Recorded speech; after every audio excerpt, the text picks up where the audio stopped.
Okay. Good morning, good afternoon, good evening, everyone from whatever time zone you are watching this. I am Dr. Monique Y. Wells. I am the founder and CEO of the Wells International Foundation, or WIF, WIF for short. And WIF is bringing you this episode of the Youth Veterinarian Initiative podcast, which I affectionately call YVI.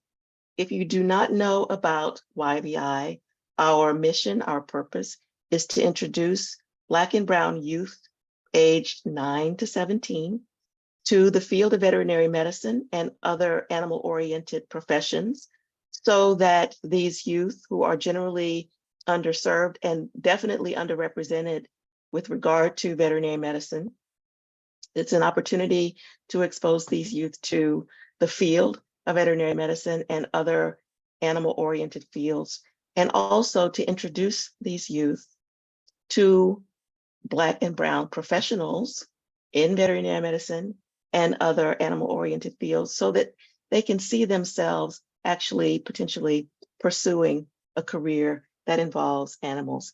And today, I am happy to welcome you to episode 32 of the YVI podcast. And our guest today is Dr. Heather Fowler. I'm going to tell you just a little bit about Heather, and then I'm going to let her take things over.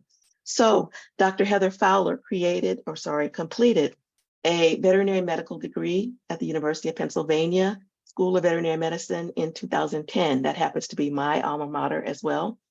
She completed a master's degree in public health and applied biostatistics and epidemiology at the Yale School of Public Health in 2011. And she completed a PhD in environmental and occupational hygiene from the University of Washington School of Public Health in 2017. So that's a lot of degrees. She is a board certified veterinarian in veterinary preventive medicine. She has expertise in the areas of zoonosis, public health, worker safety and health, and One Health. And One Health is why we're bringing her to you today. In the summer of 2017, Dr. Heather Fowler began work as the Director of Producer and Public Health at the National Pork Board. And there she oversees public health as well as occupational safety and health issues as they relate to swine production in the US. I know that's a big mouthful, and I'm going to turn the floor over to Heather right now so that she can shed some light on all of that. Welcome to the podcast. Thank you for having me. And I will say, if my eyes dart to the left, just looking at my notes to make sure I don't leave anything out, because I want to make sure that this is as helpful for future veterinarians, future One Health professionals as possible. Excellent. So today I really wanted to focus on One Health, but before you really dive into the meat of that, I want to explain how I landed there, right? So folks always ask me, when did you want to be a veterinarian? Right. And for each person, their journey through veterinary medicine is different. So I really love this podcast and that it gives folks the opportunity to kind of share their story and how they got to where they are now and where they plan on going in the future. So for me, I was always, I was that kid that loved animals. I loved cats, dogs, reptiles. It did not matter. My brother at one time referred to our family as the Fowler Family Zoo, and that was brought to you by me and my love of animals and my parents and their support of my love of animals and allowing me to acquire some of these different, varied and exotic pets at times. So I really was that kid. Always loved animals, knew I was going to be a veterinarian. There was a lot of belief that I would get there given how passionate I was. And again, that support from my family. I grew up in Trenton, New Jersey. So when I thought of veterinary medicine, I thought of cat and dog vets. I honestly didn't know that there were other options within veterinary medicine. And I can tell you now, as a veterinarian for the past 12 going on 13 years now, there are so many options. You can specialize, you can do general practice and see a variety of species or focus on one species even. You can work for the government, for the federal government, for the state government. You can work internationally like you, Dr. Wells. There are so many options. And so I tell people, my interest in veterinary medicine started when I was really young, but as I grew and matured, my understanding of the profession grew and matured with me. And I'm really excited about that. In fact, it was during undergrad when I was working towards that goal of getting into veterinary school and making sure I had every single experience to make sure I could get into my top school, which was Penn. Being a Jersey Okay. girl, it was important to stay close to home, right? I knew it was Mhm. going to be a trying time. I wanted to be able to be home for Thanksgiving and Christmas and all of those things because I knew I'd be a starving student and wanted to be able to at least afford to still have those luxuries of spending the holidays with family, especially as I started out. I was so young at that time. You're in your early 20s, right? Now I say as a woman in my late 30s, that it was very important to me at that time. And so in undergrad, I was working to get all of that experience I needed to get into veterinary school, that I got to experience research and public health and epidemiology, and it completely rocked my world, right? That's what I was like, oh, wait, oh, so there are other options, right? And Mhm. I think AVMA is doing a better job of that. They have slide decks out there, they have resources for veterinarians to share this information out with the youth to say, hey, I mean, maybe you don't want to work in a clinic. Maybe you want to work in a research lab. You can be a veterinarian and do that too. And here's the value that the veterinarian brings to that. But for me, I kind of just had to fumble upon it. I'd say that my undergrad research experience was my eureka moment. It Okay. helped that it was in paradise, the actual literal paradise in the wonderful state of Hawaii or Hawaii, right? And so I did a research experience for undergrad. So I encourage folks watching today, and whenever I give presentations to the youth who haven't yet started undergrad or in the middle, I always encourage them to check out what internships are available in what areas and what in locations, right? Mhm. Part of what made me and continues to grow me as a professional has been my opportunity to live and experience different parts of the country and even the world, right? And so I encourage folks to get out there and in your summers, hopefully a paid experience, not always though, to get that. And so that for me was really life changing. Going to Hawaii, working in conservation biology, learning about research, working with vector-borne diseases to protect native birds. I was working with birds, an infectious disease, a vector-borne disease, and I could see how all of that came together for me as a future veterinarian. From there, I was on this fast track to work in public health. I thought I was going to work at the CDC. I immediately after vet school, so that experience and other experiences helped me get into vet school. But even through vet school, right, I started to collect those experiences in public health and explore the options within that subspecialty. And so immediately after I applied and got into Yale, and it was a 1-year advanced professional degree. So I had other MDs, PhDs, fellow veterinarians in that course with me. It was a 1-year program, not a traditional 2-year master's. Mhm. And then from there, I got to continue to grow and experience in the public health world while also exploring the country, right? I'm from New Mhm. Jersey. I went to undergrad in Pennsylvania. I went to vet school in Pennsylvania as well, and Philly, again, close to home. And then I did my master's in at Yale in Connecticut. So only a couple hours away. I was also getting better at learning how to drive the highways and byways of the United States. So gaining all sorts of skills throughout that plan and throughout that career trajectory. So So ultimately, go ahead. let me ask you a question Yeah. before you go on. Well, I'll ask you a couple questions. So I'm so happy that you're talking about someone else is coming in as me. Just a second. No. We're having this issue of people who are attending this podcast coming in with my name. I think this is Lisa. Hi, is Lisa? Can you come off mute for a sec? Hi, how are you? Doing well. How are you? Good. Good. You're coming in under my name. The same thing happened with Dr. Heather Fowler when she joined the call. Oh, okay. Do I need to change it? I don't know. Well, if you can, if you can't, don't worry about it. But I just don't want people to be confused because I'm Dr. Wells and Yeah, not. okay. And we'll end up having five Monique Y. Wells in this call, and then people will be No. like, "Well, who is that?" Okay. Okay. So, If you right click, a menu will pop up. Just go down to rename. That's what I did. Okay.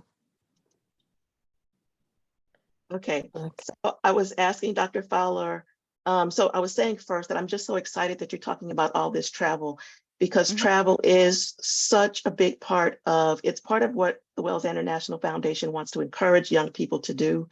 And veterinary medicine can literally take you all around the world. So I'm so glad that your story is a validation of that.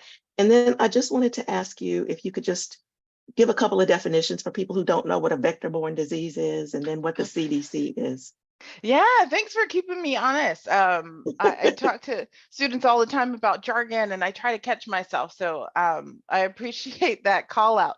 So the CDC stands for the Centers for Disease Control and Prevention. And then the other question was a vector-borne disease. When we talk about diseases, there's all different ways, fortunately for us as people, and in our animals to get diseases. And one of those ways is through what we call a vector. And a vector can be, another animal technically, but when we think about vector-borne diseases, we're really talking about like mosquito vectors or ticks and things like that. So a lot of times we're thinking about those insects that will bite, take a blood meal from one person or animal, and then bite something else, right? And so they're that in between versus kind of direct contact. So Okay, great call out. perfect.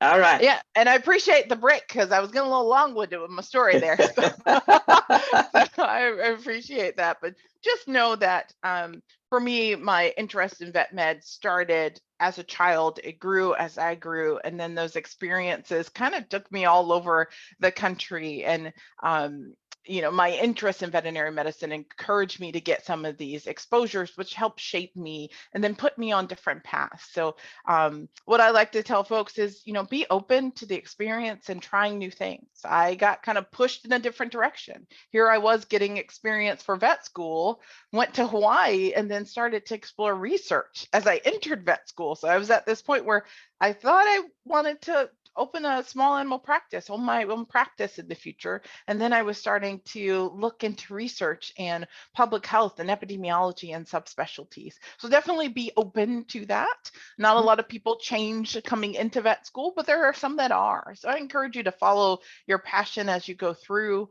If you're able to identify a mentor, I'm happy to mentor folks. I'm located in South Jersey. I was born and raised in Trenton and then finally made my way back here in South Jersey not too long ago, right before COVID hit. And happy to be back home with family, but that experience I had outside of the Northeast and outside of the state of New Jersey really shaped me. Okay. Well, it's serendipitous perhaps that Lisa, who has just joined the call, she's the principal at Nice. STEAM Academy for the Marion P. Thomas Charter School in Newark. So you are neighbors. Yeah, I'm All exit right. 5 off the turnpike there, Lisa. So not too far. I We're hope that, exit 15. Okay, yep. Okay. all right. All right. So tell us about how you became involved with pigs. Pigs. Yeah, I've always enjoyed pork as a product. I loved bacon. Some friends of mine bought me some bacon socks early on in my career, and then I told them that I got the job at the National Pork Board, and they were like, "This is perfect." But really, I came to that job from a public health background. They were hiring a public health veterinarian, and as I said, throughout my career trajectory, I started to explore public health, epidemiology. I got a master's, as you mentioned earlier. And it was really during my time at the health department in Minnesota, another stop that I made during my career, that I was looking at how do I really affect change, and where do I end up? Do I want to go Mhm. into academia? Do I want to work in industry, work with CDC, etc.? And from there, I found myself being really open, leaning on my different networks just to help me understand what the best next step would be for me. Mhm. And I had a good friend and colleague that had interned at National Pork Producers Council. So that's a sister organization for National Pork Board, and told me about an opening as I was finishing my PhD in Seattle. So I had moved on from Minnesota, was continuing to look for jobs, thought I would pursue an additional academic degree, but I was also looking for jobs at that same time.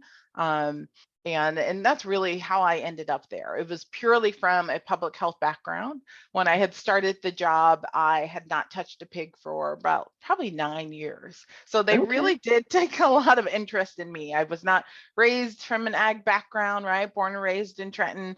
But I knew public health and I knew it really, really well. And the pork business aspect, the pork medicine aspect, I could gain some information when I first started. And that's really what I did when I first started my job. Is I took a deep dive, kind of revisited my swine medicine notes of, are we still doing this? Does this still work? And help me come back up to speed. So it really has been a great experience. I enjoy pork, the product. I love working with animals. I love pigs. And I love public health. So it really is. And then I also get to lead some research in this job. So it really is a Okay. dream job of sorts. Oh, can you tell us a little bit about the research? I didn't know about that. So, yep. So as the director of producer and public health, and I have colleagues that are directors in other areas, welfare, environmental health, etc. I Mhm. really cover the program public health as a whole. So Mhm. all public health issues that may impact the swine industry, whether we're talking zoonotic diseases or diseases shared between people and animals. I like those the best because they allow me to talk to my producers, but also have a hand in protecting and improving herd health. Mhm. But there is responsible antibiotic use, resistance, stewardship, that whole lot.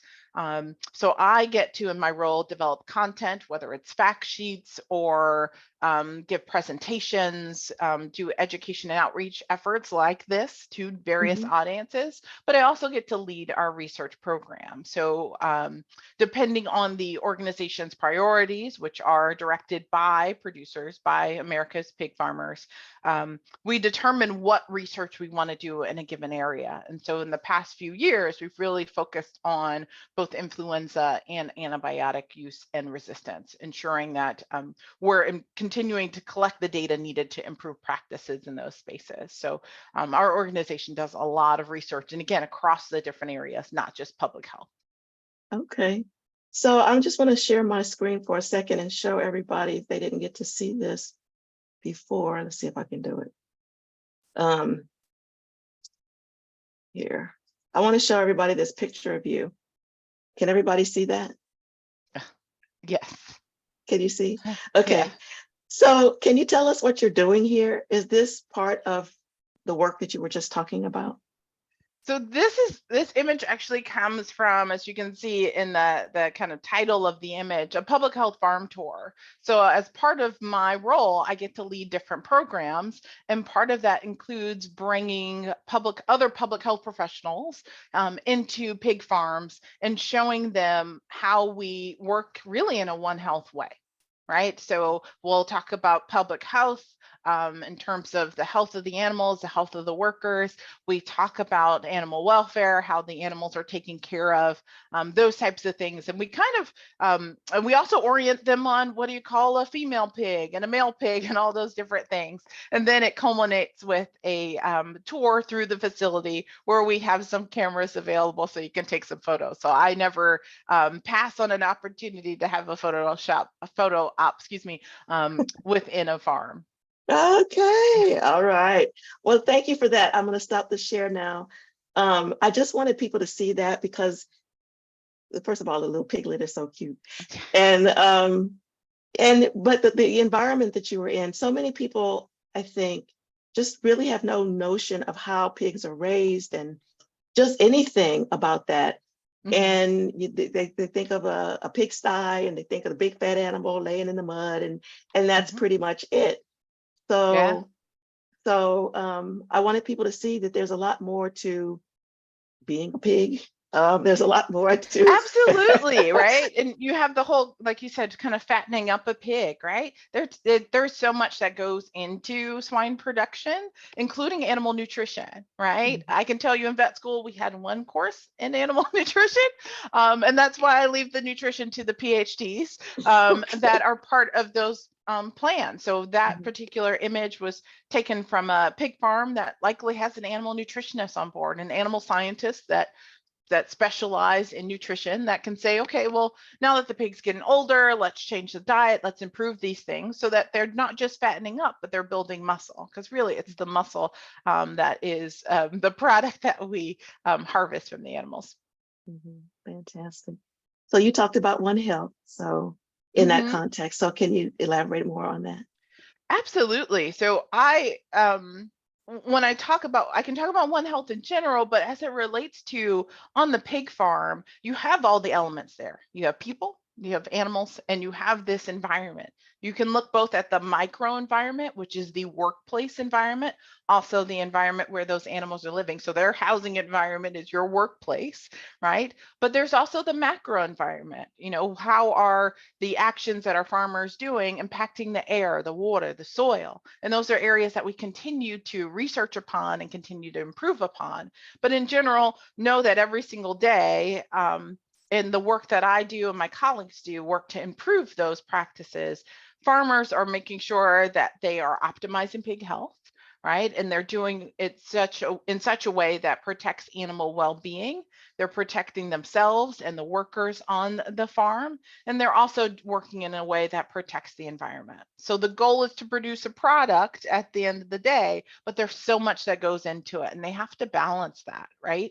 And that's really, it's really a One Health approach. And in all animal ag sectors, they're doing those same things. When you have those pieces present, right, you have to balance them. You can't just ignore animal welfare. You can't just ignore the environment. You really need to lift all of them up simultaneously. So it truly is a One Health approach. Okay. And so One Health is this idea of being cognizant at all times of all three aspects and making sure that they don't interfere with each other, and hopefully that they augment each other. Yes. Absolutely. Yeah. It's born out of these understanding that human health, animal health, and environmental health are all connected. And so in order to either address a problem where one is affected by the other, you really need to take that holistic approach. So some may look at it kind of as an academic approach, but there's some clear application.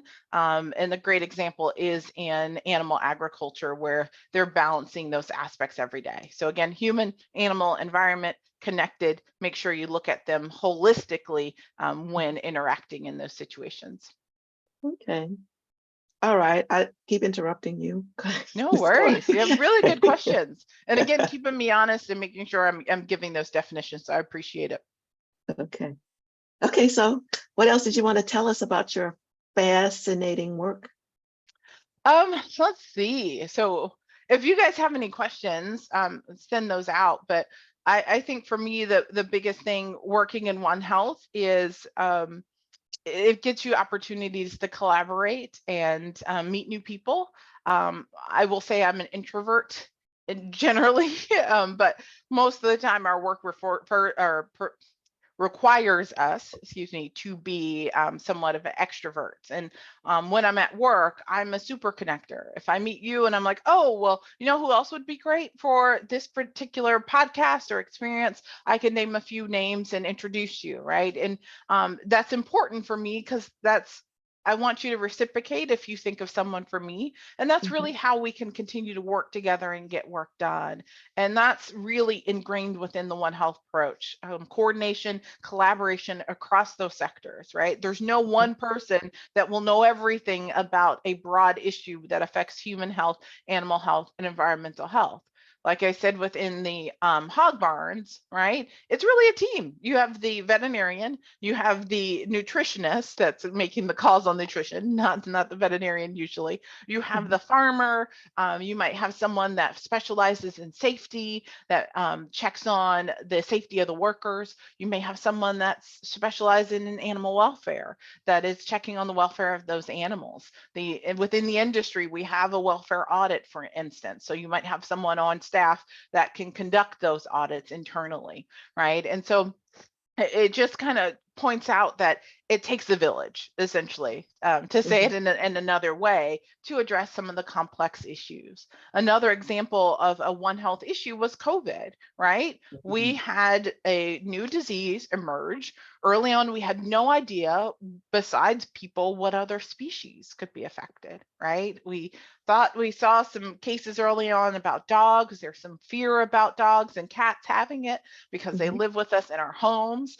But you have to recognize, right, that goes in both ways, right, when we think of zoonotic diseases. But, you know, as we're trying to understand within this global environment, how is this disease going to move? What other species are affected? We saw mink were affected. We saw some wildlife. We saw cats and dogs and other species, zoo animals, right, and needing to develop a vaccine for different species. It just shows you how all of those things are connected. And even again, some of our practices, how they changed and how they affected the transmission of the disease and how it impacted the environment. A lot of us stayed home.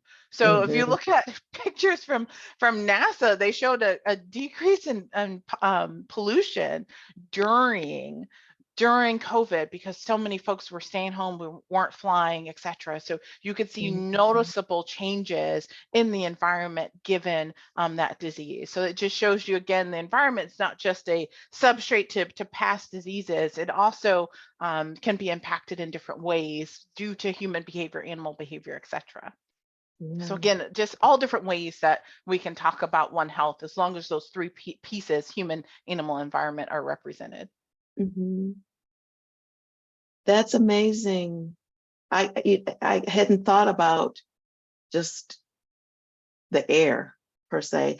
I live in Paris. In case I didn't say that at the beginning, you see the Eiffel Tower behind me. Exactly. That's a photograph, but I do live in Paris, France, and I remember COVID broke in March.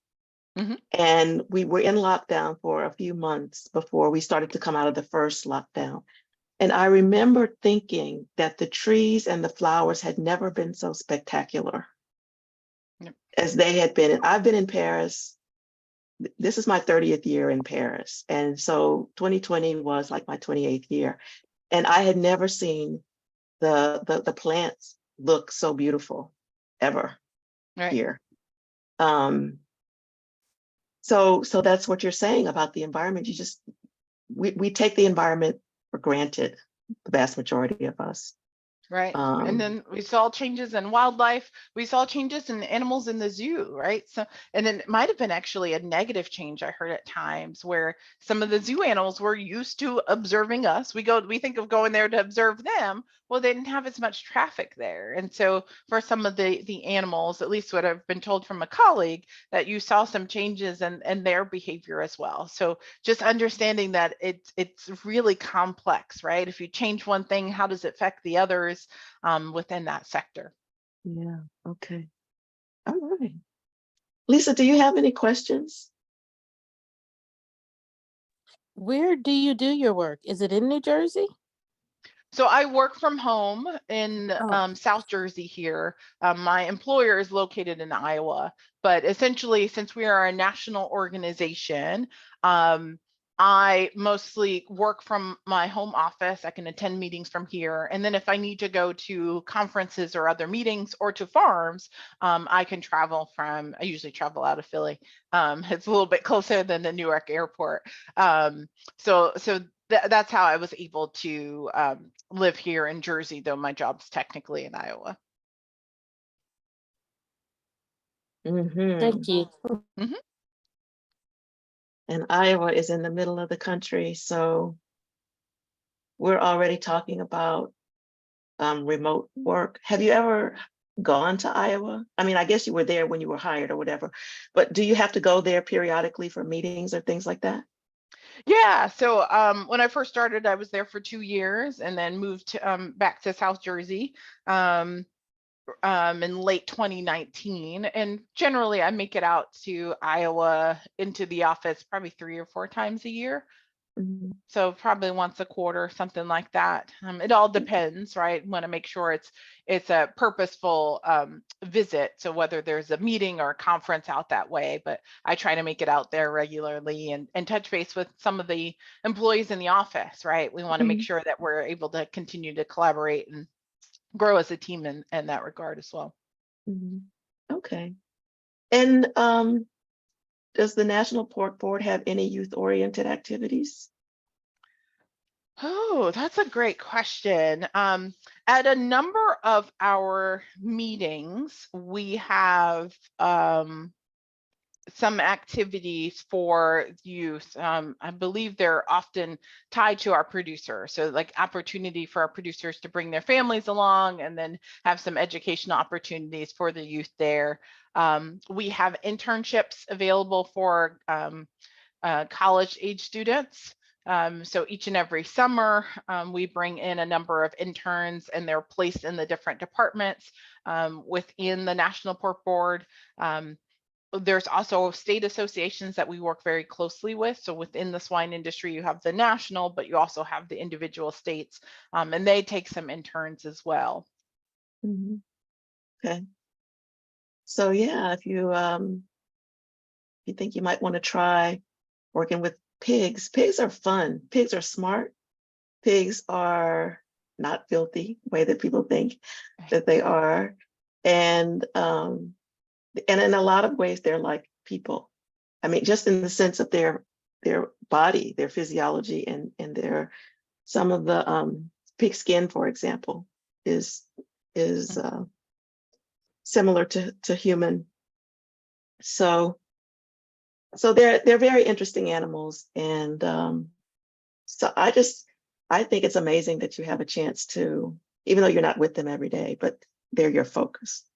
Yeah, absolutely. I enjoy it, and I love getting out on farms, and I look forward to those opportunities.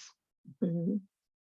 So let's go back to when you were coming up and wanting to become a veterinarian. Mhm. What were some of the challenges? Did you have challenges? Did you feel it was challenging, or was it something that was just like, oh, I've always known I'm going to do this, and woof, there I am. Yeah, I tell people when I was younger, so growing up in Trenton, I honestly thought I'd be the first Black female veterinarian. And that's because in my predominantly Black area where I lived, where I grew up, I did not see myself represented in the practices that I took my pets to. Right. So my Mhm. Fowler family zoo I referred to earlier, when I would enter a vet clinic, I didn't see anyone that looked at like me. And so I remember thinking to myself, like, well, guess I'll just be the first. And I just kind of moved forward. But it does mean I didn't have that mentorship of someone who understood what it was like, kind of coming from my background, how things might be difficult, how I might experience racism along the way or discrimination along the way. But I never let that stop me. At Penn, once I finally got into vet school, so again, I had tunnel vision. I was like, this is what I want to do. Nothing's going to stop me. My family supported me. That's all that mattered. They were very close, even though, I went to undergrad at Penn State, wasn't too far away, had a car, that kind of thing. And then again, with Penn being my number one school, because it was so close, it was 45, 35 minutes away. If I was having issues, if I needed to just reset, right? I could come home. But also, in vet school, I was one of 2 African American people in my class of over 100 people. So stepping out into the streets of West Philadelphia was comforting, right? Mhm. So I may not Mhm. have found I think there was one African American teacher. She taught exotics though, and I wasn't interested in exotics Okay. at the vet school, but it was really just me and my colleague, and I would have to sometimes step outside to get some fresh air and to reset, right? It was refreshing in more ways than just physiologically, right? It refreshed the soul for me at times to walk out and interact. Right. I code switch. It is natural to me. And so it would allow me to like let my hair down and just be me at times, right? Because I felt like it was what was required to succeed, because I didn't know exactly. Again, I didn't have that mentorship. So I think those were some of the challenges that you weren't always expecting. You didn't know what to expect. You didn't know what to expect from a discrimination perspective, or just feeling different, or like not having the same experience of your colleagues. I even find that sometimes working in agriculture, and it's fine, but it's, some of the like water cooler talk, right, is about stuff that I don't interact with, right? I didn't come from an ag background per se. My area is very different, looks very different. When I say I'm doing chores, it means in the house. It doesn't mean like feeding the pigs and everything else that my colleagues might be talking about. And so some of their issues and things like that, we may not connect. We have been able to find some common ground, obviously, with the work piece, but that was something that I wasn't kind of prepared for, kind of culturally different connections and backgrounds there. Yeah, I get that so well. And so for someone who is wanting to pursue veterinary medicine, how would you advise them to approach this trajectory? How would you advise them to get not only the scientific mentoring that they need, but also that sort of emotional and cultural mentoring that they need? I would like to think there's more of us now. I think there's a lot of amazing organizations out there that are aimed at helping youth. MCVMA, for instance, Multicultural Veterinary Medical Association, just started up not too long ago. There's Voice, Veterinarians One in Culture and Ethnicity, that started when I was in vet school. There's so many different organizations. There's the National Association of Black Veterinarians. So networks that you can reach out to say, hey, I need someone that looks like me and or is in a space that I want to be in. I think it's as important to find a mentor, not just as a veterinarian, but I need I want to be a pathologist. Let me contact Dr. Wells, right? Because at this point, you probably don't want to contact me about general medicine, but definitely ask me about public health and swine production, agriculture, right? So if you have those interests, and if someone contacts me, I at least have that network that I can pass them on to someone if they need someone more specific. So I would say Google helps now, especially with these organizations coming into play, seeing what opportunities they have. I want to say some of the vet schools even have youth day. UPenn might. Purdue, I want to say, does. A number of them are starting to do more outreach and recruitment in from the DEI or diversity, equity, and inclusion perspective. So they're really looking at making sure folks know that it's an option. And again, it's not only focused on general practice cats and dogs. If you want to work with exotics, right, there's all these different opportunities that folks might not have thought existed because they didn't have that exposure in their communities, etc. So I would tell folks that are interested to start to explore those opportunities. Check out the videos in your podcast of the students and veterinarians that are listed there, and reach out to them. I encourage folks to reach out to me if they're interested. And again, if I'm not the good fit of, I want to be a veterinary oncologist, well, that's not me, but I can look to find a colleague that can definitely help you. Exactly. I want to mention another organization. It's called Plausibilities, and it's spelled PAWSIBILITIES. And they actually have an online platform where you can actually apply for a mentor. And they used to be only open to, I think it was 18 and over. I'm on the advisory board. I should be able to roll this off my tongue. But the point is that now we are going to start opening up the platform to youth as young as 13. And Nice. so, yeah, that's rolling in to effect over the next several weeks. And so, yes, there are many, many, many options out there.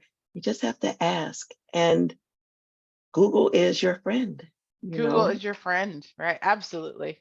And I Mhm. mean, I would say when I was younger, I didn't know who to ask. And if I asked someone, I wasn't clear that it would go, go any further than that. So I think now that is absolutely great advice. Last year, excuse me, when I was younger, it took a little more effort than that for Mhm. sure. So I'm Mhm. glad to see that it has changed for that Mhm. next generation. And as we're working on not just recruiting from a numbers perspective, but getting folks that will be good at it, will be Yeah, great at it, right? yeah. If you give them the opportunity or point them in that direction, they'll be fulfilled with their job. These are the things that we want, right? And I want to work alongside a fellow veterinarian that enjoys what they do, right? Because that's Mhm. infectious. So I'm excited for the people that will be inspired by the podcast that you put together, maybe even inspired by my long-winded answers. Who knows? We'll see. Well, your answers are full of passion. And if you're anything like me, when you're passionate about something, you can't just say 2 words. I Right. mean, that's the evidence. That's the evidence, and your energy is pouring forth. And so I just appreciate that so much. Let me ask Lisa if you have any other questions. No, I can't wait to show the podcast to my scholars. All Indeed. right. Yes. All And keep right. me posted. I'm not too far away, as we said. So Yes, thank I'm you so happy. much. Yeah, definitely. Do you think it might be possible? I'm not trying to back you into any corners, but might you be able to just travel up the road a little bit and stop in at Absolutely. STEAM Academy sometime?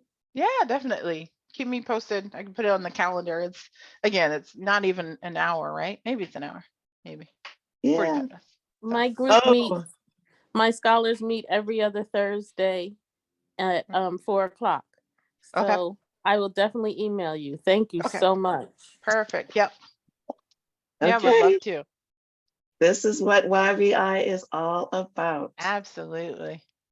Okay, so do you have any final thoughts you want to leave us with? I would say, I think, as I mentioned, mentorship is important. Definitely reach out to someone. It will help you. You don't necessarily need it, but it's definitely helpful when maybe you had an experience that you need to better understand. You're struggling to in vet school itself, right? There's a lot of information. So you're struggling to kind of put it all together. Having that veterinary mentor can definitely help. I encourage folks to explore not just veterinary medicine, right? When we think of One Health, there's all sorts of professions that can be active in that. I think One Health in general has been championed by veterinarians because we play such a big role in that. But you can be an epidemiologist, a virologist, right? We saw an African American virologist identify a vaccine for COVID, right? Like, Yes, so we need to continue. a woman, a woman. Exactly. Yes. And so we need to continue to encourage folks to explore those career opportunities. And that's what I love about One Health. There's so many disciplines in there. I think when you talk to people about One Health, we've saw even with COVID, right? We had more interest in epidemiology, more interest in medicine and veterinary medicine as a result of that outbreak. But there's so many other aspects too. Social behavioral sciences, right? For instance, the environmental health space, environmental microbiology. So if One Health is the thing that gets people passionate, I then use that to kind of pull them in, but say, look at all these options, right? Find whatever your passion is, and you'll be able to participate in that piece, right? I love to recruit more veterinarians, that's for sure, but know that there are different options out there for you, and we can still work together as a team and make a huge impact on the world. So I joke that through One Health, we can save the world, and I'm assembling a team. And so it can't be all veterinarians. And so I want to That's bring right. different folks in different specialties along. And I look forward to working with people and learning from each other. To me, that's the best thing. It is. Oh gosh. Hmm. I could sit and learn all day, you know. Yeah, It's invigorating, it's exciting. And at the same time, you know that you are doing something that is going to help people. It's going to help animals, it's going to help the environment, it's going to help our entire world. And absolutely. so why not do that and have some fun too? Absolutely. Hashtag save the world, right?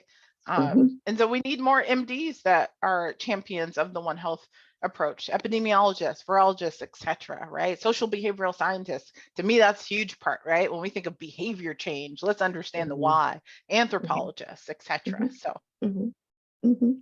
All the ologies, all the all the ologies could be in there. all the scientists are needed. Okay.